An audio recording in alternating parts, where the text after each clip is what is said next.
এমনি আল্লাহ বলবেন তোমাদের টাকা পয়সার মালিক বানাইয়াছিলাম, কত কোটিপতি ছিলাম, বিলিয়নপতি ছিলাম, কি করেছ? এমনি ওই দাতা ডাক দিয়ে বলে পরওয়ারদিগার, তোমাকে রাজি খুশি করতে গিয়া তো কত টাকা পয়সা গুলা ইসলামের কাজে ব্যয় করেছি। আল্লাহ বলেন না, মানুষেরা তোমাকে দাতা বলুক এই কারণে তুমি দান খয়রাত করেছ। মানুষেরা যা বলার বলে দিয়েছে, মানুষের কাছ থেকে তুমি পুরস্কার পেয়ে গেছো। আজকে হাসরের ময়দানে তোমার মতো দাতার কোনো দরকার নাই। তোমার মতো দাতা জাহান্নামের লাকড়ি হয়ে যাও। তখন লেখা যাবে ওই দাতাও জাহান্নামে যাবে। আল্লাহ রাব্বুল আলামিন ওই তিন শ্রেণীর মানুষের মাধ্যমে বিচারের কার্যক্রম শুরু করেন। আল্লাহ প্রমাণ করে দিবেন, শুধুমাত্র শহীদ হলে হবে না, শুধুমাত্র আলিম হলে হবে না, শুধুমাত্র দান খয়রাত করলে হবে না, শুধুমাত্র নামাজ পড়লে হবে না, শুধু তেলাওয়াত করলে হবে না, শুধু মসজিদ মাদ্রাসা বানানো হবে না, বরং তুমি যেই কাজ করবা ওই কাজের মধ্যে যেন ইখলাস থাকে, সহি নিয়ত যদি থাকে, সহি নিয়তি যদি সামান্য আমল করতে পারো, এই আমল শুধু পরকাল নয়, আমার মহাল আল্লাহ দুনিয়াতেও নাজাতের ফয়সালা করে দিবেন। যে কিয়ামতের কঠিন ময়দানে প্রত্যেকটা মানুষের আমলনামা ওজন দেওয়া হবে।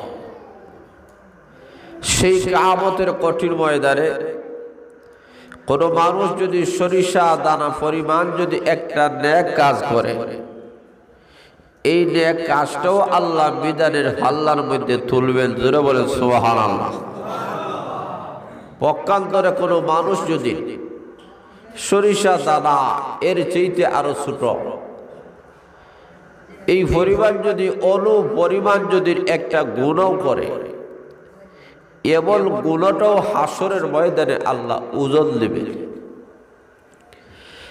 এই দুইটি আয়াত থেকে বোঝা যায় মানুষেরা যত নেক আমল করে, একটা নেক আমলও আল্লাহ ছাড়বেন না, মিজানের পাল্লায় তুলবেন। আজকে আমাদের দুনিয়াতে লক্ষ্য করে দেখেন, আমল করেওয়ালার অভাব নাই, কিন্তু আমাদের ইখলাসের অভাব। কথা বলে ঠিক না বেঠিক? আমলের অভাব নাই। আমলের অভাবের কারণে যে মানুষেরা আজকে যে এমন অবস্থা যে আমলের অভাব এমন নাই, বড় প্রত্যেকটা মানুষের দিকে লক্ষ্য করলে দেখা যায় আমলের কোনো ত্রুটি নাই, কোনো অভাব নাই, কিন্তু ইখলাসের অভাব। এটা বোঝার জন্য আপনাদের সামনে বুখারী শরীফের হাদিস আপনাদের সামনে তুলে ধরতে চাই। কিয়ামতের কঠিন ময়দানে মহান আল্লাহ রাব্বুল আলামিন সর্বপ্রথম তিন শ্রেণীর আমল করেওয়ালাকে আল্লাহ হাসরের ময়দানে আল্লাহ দাঁড় করাবেন। আল্লাহ রাব্বুল আলামিন এরা কোন শ্রেণী? এরা আমল করেওয়ালা। এক নম্বর হলো আল্লাহ রাব্বুল আলামিন হাসরের ময়দানে এক শ্রেণীর শহীদদেরকে আল্লাহ হাজির করবেন। হাজির করে বলবেন, রে শহীদরা, তোমরা আমি আল্লাহর কাছে কি নজরানা পেশ করেছ? এমনি শহীদরা বলবেন, ও পরওয়ারদিগার, দুনিয়াতে থাকা অবস্থায় আমাদের জীবন সবচেয়ে বড় সম্মানিত ছিল, আমাদের জীবন সবচেয়ে দামি ছিল, আমাদের জীবন পর্যন্ত তোমার রাস্তায় আমরা দিয়ে এসেছি, আমরা শহীদ হয়ে আসলাম। প্রভু গো, আজকে হাসরের ময়দানে রক্ত মাখা অবস্থায় তোমার সামনে দাঁড়াইলাম, তামাম পৃথিবীর সমস্ত হায়া মায়া সবগুলাকে বিসর্জন দিলাম, ছেলে মেয়েকে বিসর্জন দিলাম, আত্মীয় স্বজন পাড়া প্রতিবেশী সবাইকে বিসর্জন দিলাম, এমনকি নিজের দল সম্পদ পর্যন্ত বিসর্জন দিয়ে আল্লাহ শহীদ হয়ে তোমার দরবারে হাজির হয়েছি। আল্লাহ রাব্বুল আলামিন বলেন, যারা শহীদ হয়ে মারা যায় এদের কোনো হিসাব নাই। আমার মহান আল্লাহ বিদায় হিসাবে জান্নাতের মেহমান বানাইয়া দিবে। এমন শহীদ যেই শহীদের প্রতি আল্লাহর বিধান এদেরকে গোসল দেওয়া বেলা, এদেরকে রক্তমাখা অবস্থায় দাফন করা হবে। কেন করা হবে? তার কারণ হলো কিয়ামতের কঠিন ময়দানে ওই শহীদরা আল্লাহ রাব্বুল আলামিনের সামনে দাঁড়াবে। আল্লাহ বলবেন, রক্তমাখা অবস্থায় কেন আমি আল্লাহর কাছে হাজির হয়েছ? শহীদরা বলবে, প্রভু গো, তুমি যেই মহান আল্লাহ আমাদেরকে জীবন দিয়েছ। জোরে সুরে বলেন, জীবন দিয়েছেন কে? আরো জোরে বলেন। আল্লাহ রাব্বুল আলামিন আমাদেরকে জীবন দিয়েছেন। আল্লাহ বলেন, আল্লাযী খালাকাল মাউতা ওয়াল হায়াতা, আমি মহান আল্লাহ তোমাদের মরণ এবং জীবন সৃষ্টি করেছি। এমনি শহীদরা বলবে, প্রভু গো, যেই জীবন দিয়েছি না, এই জীবনটা তোমার রাস্তায় দিয়ে আসলাম। আল্লাহ রাব্বুল আলামিন বলবেন, আমি মহান আল্লাহকে খুশি করার জন্য তো তুমি শহীদ হও নাই। মানুষেরা তোমাকে শহীদ বলবে, এই কারণেই তুমি শহীদ হয়েছ। দুনিয়াতে মানুষেরা তোমাকে অনেক শহীদ বলেছে, তোমার কবরে শহীদের নাম লিপিবদ্ধ করেছে। রে বান্দা, দুনিয়াতে যতটুকু চাওয়ার ততটুকু তোমরা পেয়ে গেছো। আজকে আমি আল্লাহর কাছে তোমার কোনো প্রতিদান নাই। তোমার মতো শহীদ আবার তুমি জাহান্নামের যাত্রী হয়ে যাও। কথা বলেন না নাউজুবিল্লাহ। তাহলে লক্ষ্য করে দেখেন, এই শহীদটা কি শহীদ না হওয়ার কারণে জাহান্নামে গেল? না, শহীদ হইয়াও জাহান্নামে যাবে। কেন যাবে? তার ইখলাস ছিল না, তার শহীদের মধ্যে নিয়তটা ভালো ছিল না। জোরে বলেন ঠিক না ঠিক? দুই নম্বরে আল্লাহ রাব্বুল আলামিন এক শ্রেণীর আলিমদেরকে ডাক দিবেন, ওরে উলামায়ে কেরাম, কি নিয়ে এসেছ?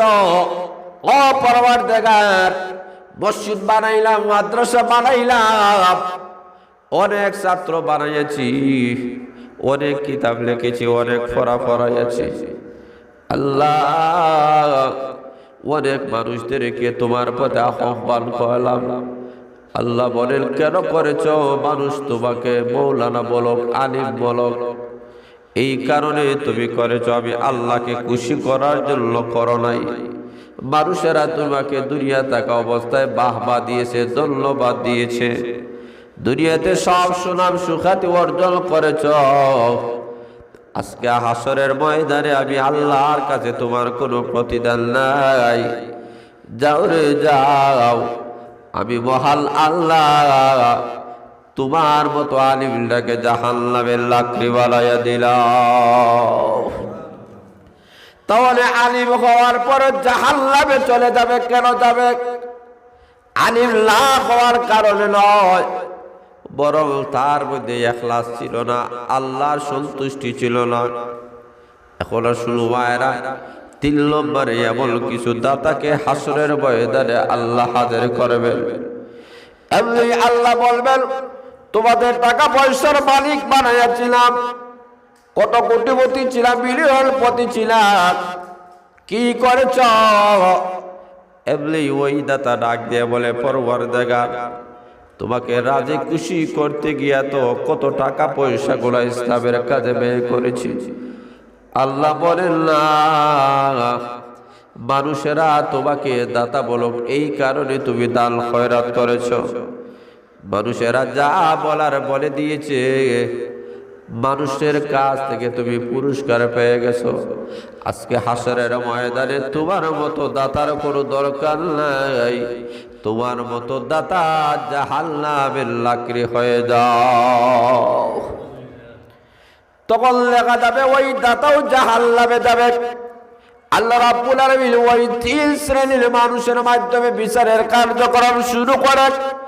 আল্লাহ প্রমাণ করে দিবেন, শুধুমাত্র শহীদ হলে হবে না, শুধুমাত্র আলিম হলে হবে না, শুধুমাত্র দান খয়রাত করলে হবে না, শুধুমাত্র নামাজ পড়লে হবে না, শুধু তেলাওয়াত করলে হবে না, শুধু মসজিদ মাদ্রাসা বানানো হবে না, বরং তুমি যেই কাজ করবা ওই কাজের মধ্যে যেন ইখলাস থাকে, সহি নিয়ত যদি থাকে, সহি নিয়তি যদি সামান্য আমল করতে পারো, এই আমল শুধু পরকাল নয়, আমার মহাল আল্লাহ দুনিয়াতেও নাজাতের ফয়সালা করে দিবেন।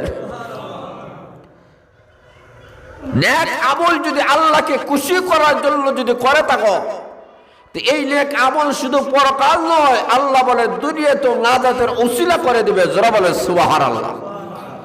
এমন অসংখ্য অগণিত ঘটনা আছে, তার মধ্যে সংক্ষেপে আপনাদের সামনে একটা ঘটনা তুলে ধরতে চাই। সেই ঘটনাটা হলো, তিনজন লোক প্রচন্ড বৃষ্টির মধ্য দিয়ে নিজের জীবনটাকে রক্ষা করতে গিয়ে একটা গর্তের ভিতরে তারা আশ্রয় নিয়েছিল। যেই গর্তের ভিতরে ঢুকেছে, হঠাৎ করে উপর দিক দিয়ে বিশাল বড় একটা পাথর এসে ডেকে নিয়েছে। এখন গর্তের ভিতর থেকে তিনজনের সর্বশক্তি ব্যয় করে পাথরকেও সরাতে পারে না, তারাও গর্ত থেকে উদ্ধার হতে পারে না। এত কঠিন মুসিবতের মধ্যে ভরে গেল। এমন অবস্থায় তিনজনে পরামর্শ করে যে আমরা এখন আমাদের কোনো নেটওয়ার্ক নাই, কোনো মানুষেরা জানে না আমরা এই করুণ অবস্থার মধ্যে যে আছি, তাহলে লক্ষ্য করে দেখো আমাদের জীবনে এমন কোনো উল্লেখযোগ্য কোনো ভালো আমল আসেনি যে আমলের কারণে আজকের এই কঠিন বিপদ থেকে রক্ষা হইতে পারি। আর আল্লাহ জানায় দিয়েছেন, কোনো মানুষ যদি নেক কাজ করে, এই নেক কাজের মাধ্যমে পরকালে যেমন ভাবে জাহান্নামের আযাব থেকে মুক্তি পাইবে, দুনিয়াতে সর্বময় বিপদ থেকে আল্লাহ তাকে উদ্ধার করবে। জোরে বলে সুবহানাল্লাহ। এখন আসলে ভাইরা, তিনজনের মধ্যে থেকে একজন লাগ দিয়ে বলে, ভাই আবার মনে পড়ে এমন একটি আমল করেছি, আমি হলাম সাধারণ মানুষ, কিন্তু আমার অন্তরে আমার মা বাবার ভালোবাসা ছিল বেশি। আমি বকরি রাখালি করে, গরু রাখালি করে, রাত্রে বেলায় ঘরের মধ্যে আসিয়া দুধ দহল করে আমি অপেক্ষায় থাকতাম আমার মা বাবাকে আগে খাওয়াবো, আবার সন্তানগুলাকে আমি আগে খাওয়াই না। প্রতিদিন এই নিয়ম আমার ছিল, আমার মা বাবাকে দুধ পান করাইয়া এরপরে আমার সন্তানাদিদেরকে আমি দুধ পান করাই।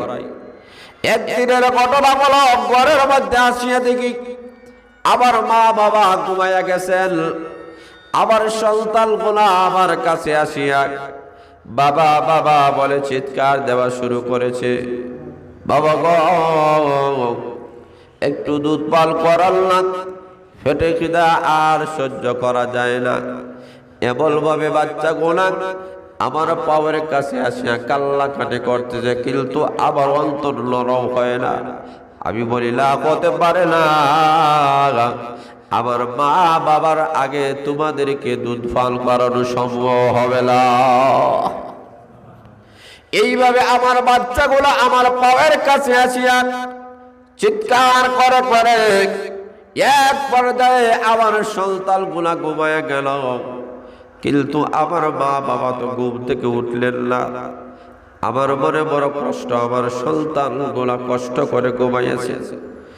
এমনি লোকটা বলে, প্রভু ওই দিন ইচ্ছা করলে আমার সন্তানগুলাকে আমি দুধ পান করাতে পারতাম, কিন্তু আমার মা বাবাকে রেখে তাদেরকে পাল করাই নাই।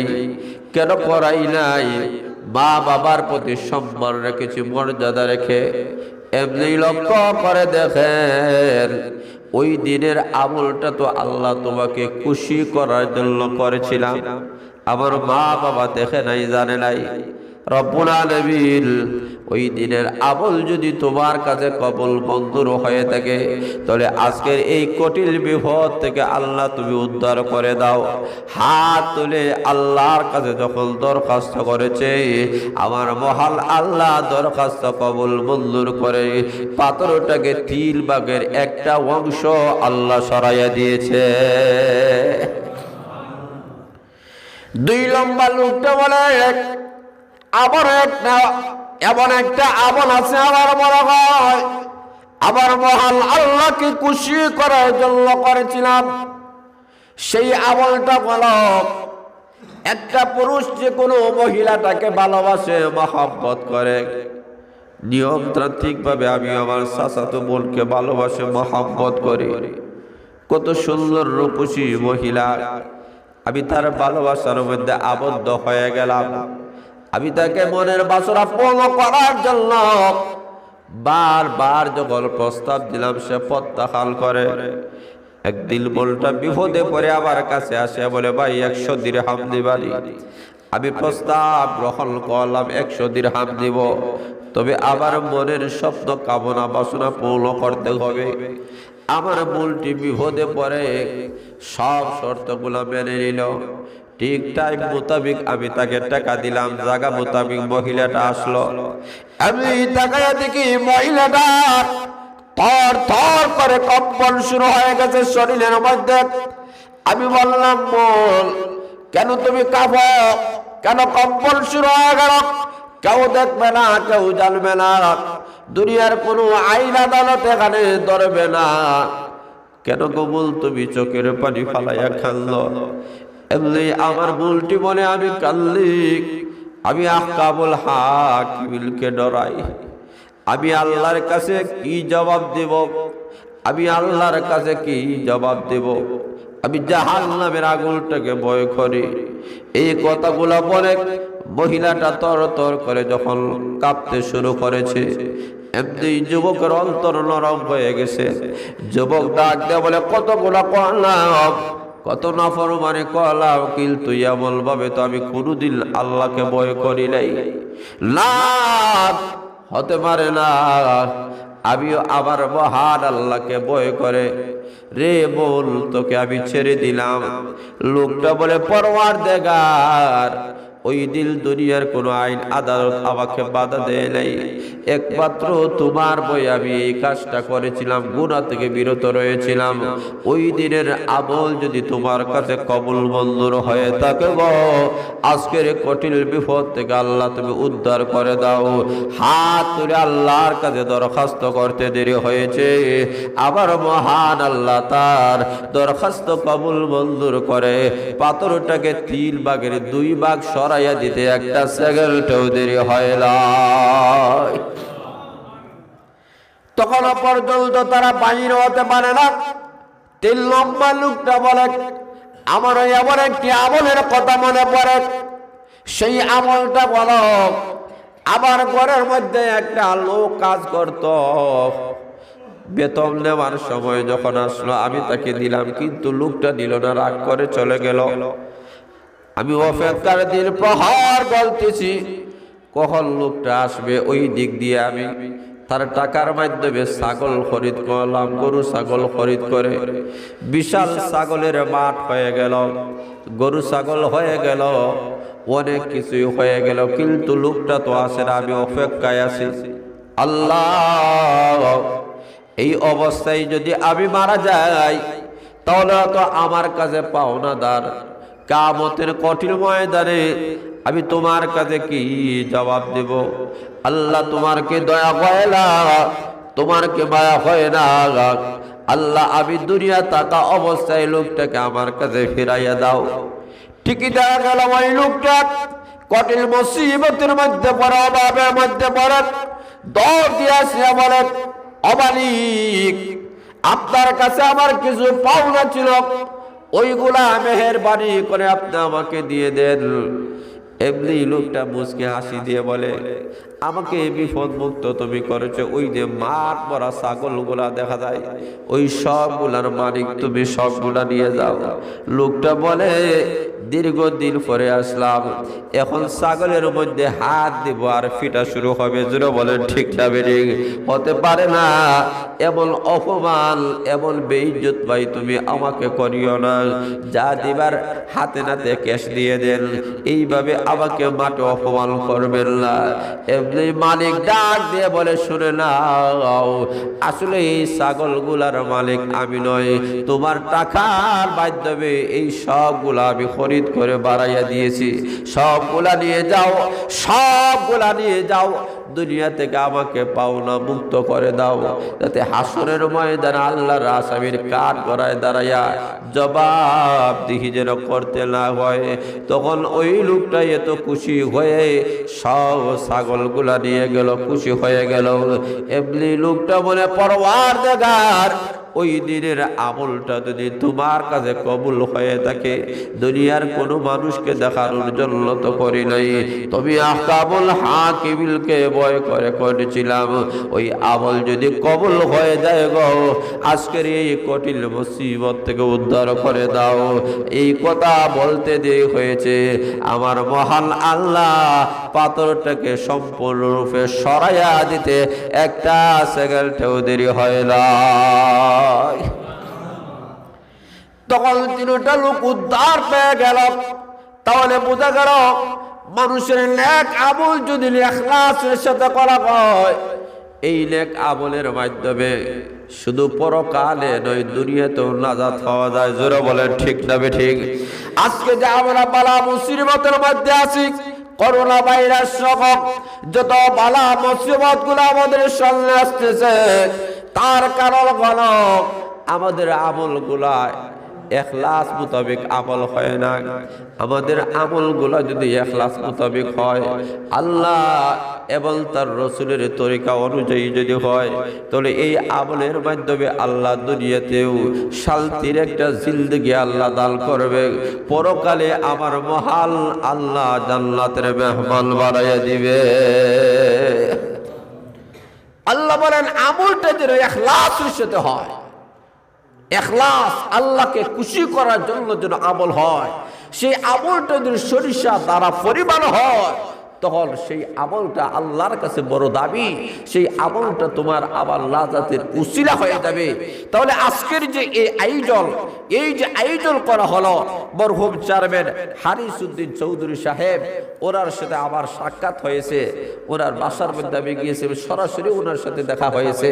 আল্লাহ কত ভালো মানুষ ছিলেন, কিন্তু আজকে উনি দুনিয়ার মধ্যে নাই, দুনিয়া থেকে চলে গিয়েছেন।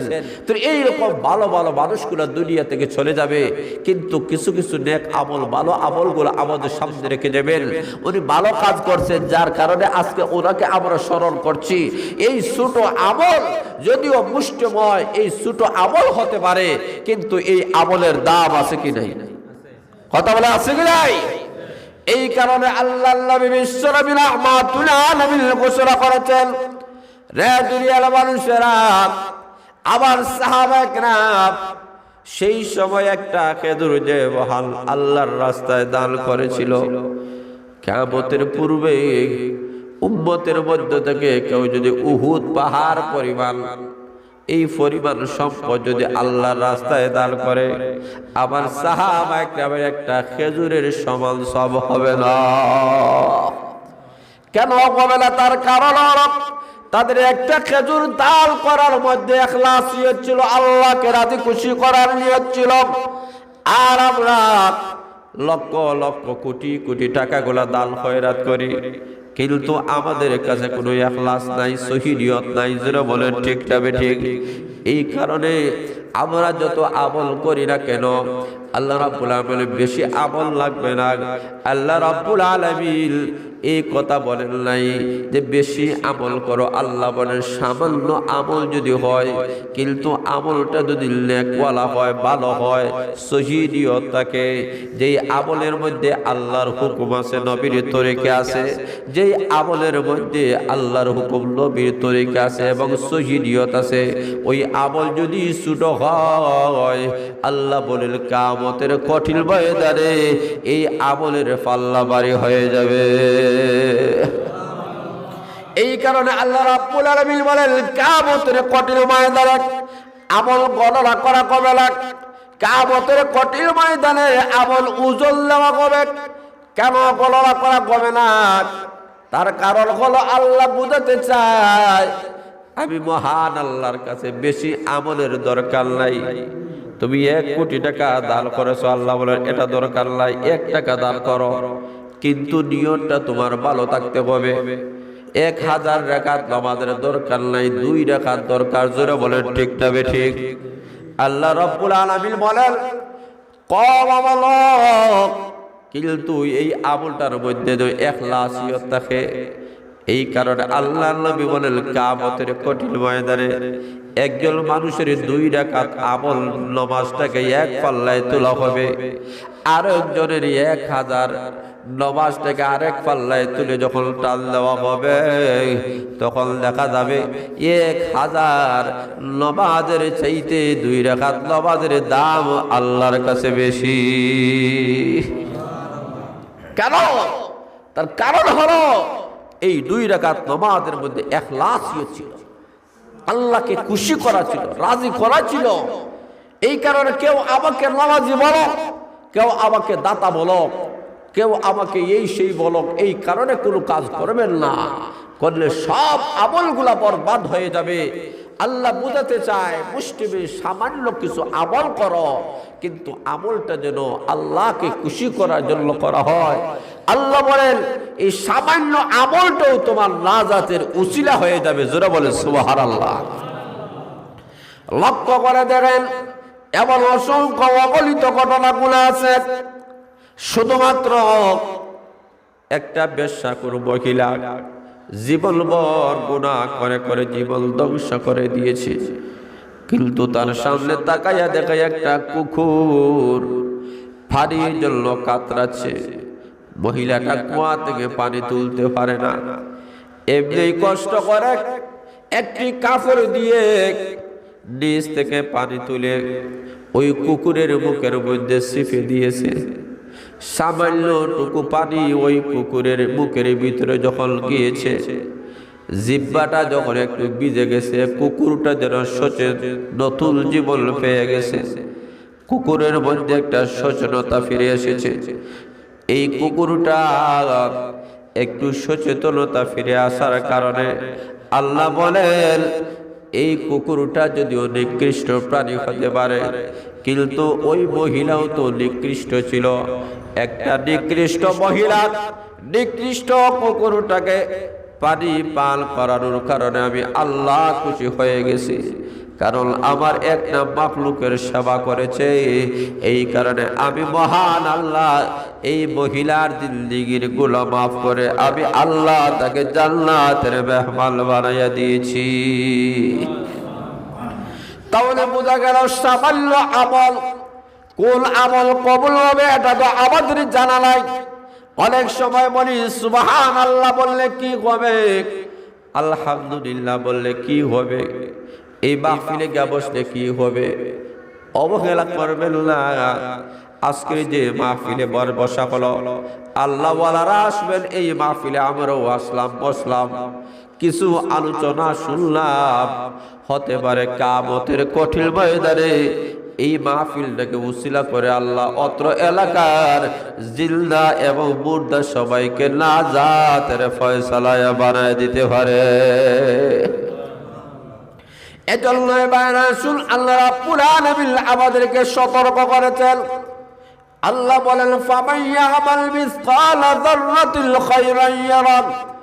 আল্লাহ বলেন যাররা পরিমাণ যদি একটা নেকি করো, যাররা কাকে বলা হয়, সরিষা দানাটাকে যদি 70 ভাগ করা হয়, কেটে কেটে 70 ভাগ করে, যে একটু 70 ভাগের একটা অংশ, যে এটা তো দেখা যায় না, ধরা যায় না, ছোঁয়া যায় না।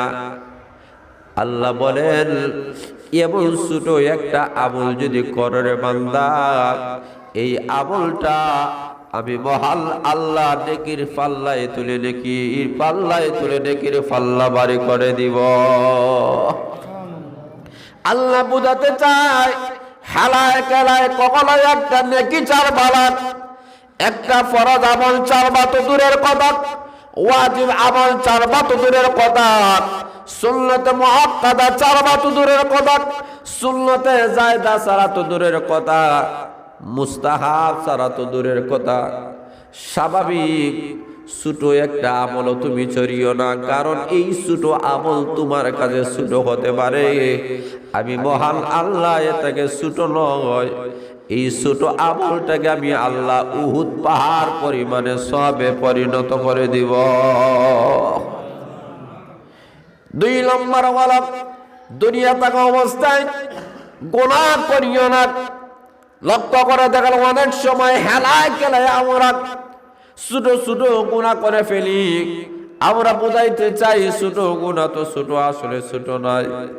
মুফাসসিরিন আকরাম বলেন যেই গুনাহটাকে মানুষেরা ছোট মনে করে এটা আসলে ছোট নয়, এটা বড় হয়ে যায়। জোরে বলেন ঠিক না ঠিক? আমরা তো মনে করি ছোট গুনাহ না, ছোট গুনাহ কখনো করা যাবে না, এই গুনাহ থেকে নিজেকে বাঁচাতে হবে। এই কারণে যাদের অন্তরে এই আকীদা বিশ্বাস আছে যে কিয়ামতের দিন ছোট গুনাহ তুলবেন, এই মানুষগুলো একটা গুনাহ করতে পারে না, এই মানুষগুলো একটা নেক আমল ছাড়তে পারে না। জোরে বলেন ঠিক না ঠিক? আমার আলোচনার মাধ্যমে আমরা বুঝাইতে চাই নেকির কাম কখনো ছাড়বো না, গুনাহ নেকির কাম ছাড়বো না, গুনার কাম কখনো করবো না। করতে রাজি আছেন? কথা বলে রাজি আছেন? আল্লাহ আপনাদেরকে আমাদেরকে সবাইকে যেন এর উপরে আমল করা তৌফিক দান করে। শুনেন আমিন। শেখুল হাদিস সাহেব হুজুরের অপেক্ষায় আমি ছিলাম, হযরত চলে এসেছেন, একটু নারা দিন।